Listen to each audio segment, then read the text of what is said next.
Hi, I'm Becky Brune. This is my video diary of my 2-month stay in Southwest France. Week 8, my last video entry. Number 1, the weather. In my second week of my trip, there was a heat wave and it reached 106 degrees. This last week, on the opposite end of the thermometer, we have had a cold snap. One morning, it was 44 degrees when I woke up. Oh God. Everyone agrees that this is not normal weather, that 70 is more typical in September. Regardless, I did not pack for 44-degree weather. I have the little jacket I wore on the plane, and I have a couple of long sleeve shirts, but it is not sufficient. I have been perpetually cold. My friend Marianne, when she was here, bought me a cashmere scarf. Thank you very much, Marianne. I've been wearing it all the time. And I slept under a pile of blankets at night. I challenged myself in the way I had during the heat wave to every day go out and do something, see something, get up and go. But to be honest, I had a very hard time forcing myself to do that. The skies were gray and it was either raining or threatening to rain all the time. The path around the lake was muddy. I missed my friends and my kids and my cats. And I can't believe I'm going to say this, but I had reached my limit on pastry. I know. Luckily, it has warmed up for my last few days here. Today is a beautiful 62 degrees, which is why I'm able to record outside. Number 2, errands. One afternoon, I had to run a couple of mundane errands. I wanted to get some candles to kind of fight back the darkness, and I wanted to get a French brand of sewing needle. The errands took me to the outskirts of Bergerac. It's a part of Bergerac that tourists just are not going to see. It's not quaint, it's not historic, there's no view of the river. There are American fast food restaurants and car dealerships. And apart from the fact that you have to be able to speak French in that area, it could be the outskirts of any US town. And of course, right? I mean, it is a completely legit part of the life of Southwest France. But as I reflected on it, I realized that if you stay a significant period of time in a place like I'm doing, at some point, or maybe at multiple points, it changes from being vacation to being just living there. It's still an adventure. I mean, in the kitchen supply store, when I had to tell the guy behind the counter after he had rung up my stuff that I'd forgotten my wallet in the car and I was going to be right back, that was an adventure, especially because I forgot the word for forgot. But it did remind me to keep embracing the vacation part of this trip, the wine tasting, the chateaus. Number 3, the wine tasting. When Ward was here, I had a glass of wine in a restaurant that I really liked, and the owner came over and showed me the bottle and said that it was a winery that was worth visiting. I haven't really gone wine tasting on this trip.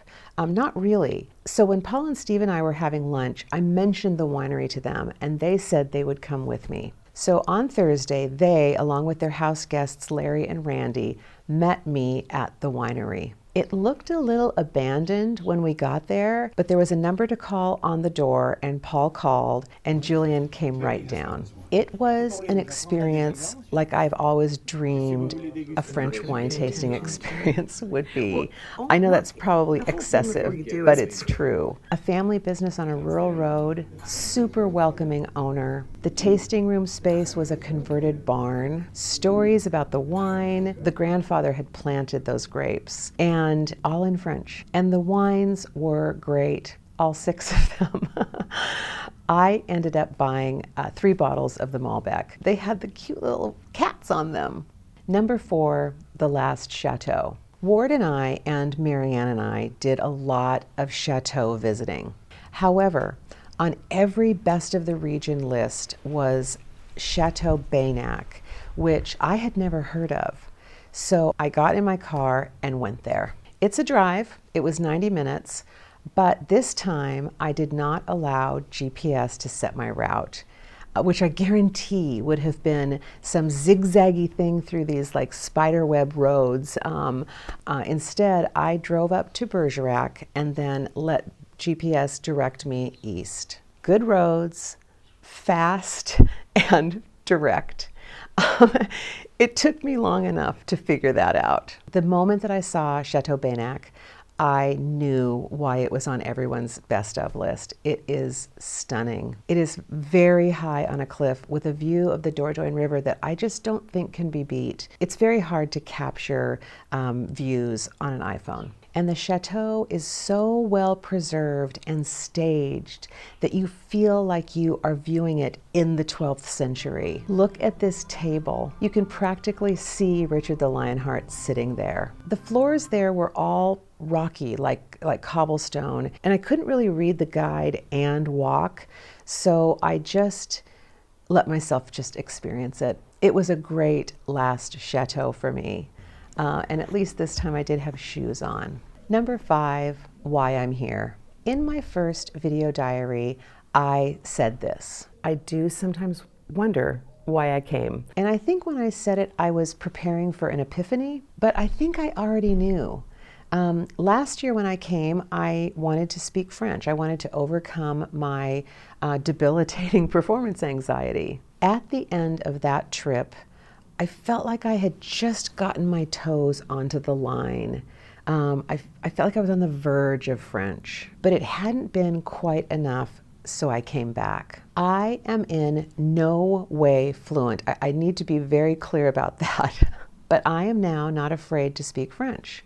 I'm not afraid to throw some words on the wall and see what sticks. I accept that I will often see confused expressions on the recipient's face. Sometimes it's just this little twitch of the eye. So will I come back? I'm not sure. I have put down some little roots here. My neighbors, Alva and Lynn, have been a significant joy to me during this trip. My tutor, Isabel, gave me this painting she had done of the square at Aimé at our last session. I can get places in my car without using my GPS. I have routines and familiar places. I was on site today with Lynn to see an official signing ceremony in the square with a marching band. Little roots. So it's hard to say that I will never be back. But if I'm not, this place is always going to be a part of me. Thank you for being here. It has been a pleasure sharing this with you. I look forward to seeing some of you in Seattle soon. Bye.